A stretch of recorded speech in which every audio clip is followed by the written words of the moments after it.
Itinali sa sakong may buhangin bago itinapon sa Taal Lake. Ganyan ang ginawa sa mga nawawalang sabongero ayon kay alias Totoy.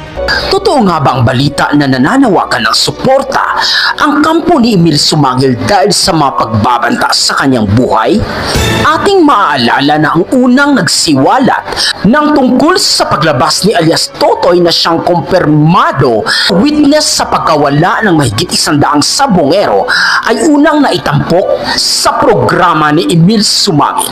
Isang mamamahayag na hindi nagkaroon ng takot at walang pakundangang isiniwalat ang isyo tungkol sa mga nawawalang sabongero. Isang napakalaking oportunidad na kung saan merong isang mamamahayag na tumayo at isiniwalat ang malalaking pangalan sa kabila ng banta ng kanyang buhay. Kahit ang dapat nating gawing mga kababayan, ang laban na ito ay hindi lamang laban ng mga sabongeros, kundi laban ng mahihirap kontra sa mga malalaking tao at kilalang personalidad sa ating bayan.